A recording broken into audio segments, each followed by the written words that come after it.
தமிழ் சினிமாவுடைய பிரம்மாண்ட இயக்குனர்னா அது சங்கர் சார் தான். இவருடைய இயக்கத்துல கடைசியாக வெளியான இந்தியன் 2 திரைப்படம் பார்த்தீங்கன்னா, அந்த அளவிற்கு சோபிக்கவில்லை. ஆகையால பல விமர்சனங்களுக்கும், பல ட்ரால்களுக்குமே இந்த படம் உள்ளாச்சு. இதனடுத்து பார்த்தீங்கன்னா, அவர் தெலுங்குல ராம் சரனை வைத்து கேம் சேஞ்சர் அப்படின்ற படத்தை டைரக்ஷன் பண்ணிட்டு இருக்காரு. இந்த படம் பார்த்தீங்கன்னா, நேரடியாகவே தெலுங்கு, தமிழ் ஆகிய 2 மொழிகள்ல ரிலீஸ் ஆகுது. படத்துடைய ப்ரமோஷனுமே படு ஜோராக போயிட்டு இருக்கு. காரணம் என்ன அப்படின்னா, இந்த படம் இந்த பொங்கலுக்கு ரிலீஸ் ஆகுது.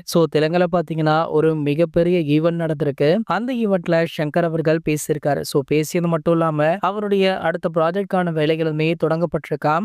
சங்கர் சார் அடுத்ததாக வேல்பாரி நாவல தான் எடுக்க உள்ளார் அப்படின்றது எல்லோருக்குமே தெரிந்த விஷயம் தான். ஆனா அதுல ஹீரோ தான் யார் அப்படின்றது தற்போது வரைக்குமே மௌனமாக பார்க்கப்படுது. அதாவது முன்பு சூர்யா அவர்களை வைத்து இந்த படத்தை இயக்கலாம் அப்படின்னு சங்கர் அவர்கள் முடிவு பண்ணாரு. ஆனால் தற்போது சூர்யா அவர்கள் கார்த்திக் சுப்ராஜுடன் ஒரு படம் அடுத்ததாக வாடிவாசல்ல களமிறங்க இருக்காரு. கண்டிப்பாக பாத்தீங்கன்னா சூர்யா அவர்கள் வேல்பாரி படத்துல நடிக்க வாய்ப்பே கிடையாது. ஆகையால சங்கர் அவர்கள் எந்த நடிகரை தேர்வு செய்துள்ளார் அப்படின்ற கேள்விதான் தற்போது சமூக வலைத்தளங்கள்ல அதிகமாக இருக்கு. அது வேற யாருமே இல்ல, சூப்பர் ஸ்டார் அப்படின்னு ஒரு சிலருமே சொல்லிட்டு இருக்காங்க. இதற்கான முறையான அறிவிப்புமே கூடிய விரைவில் வெளியாக இருக்கா.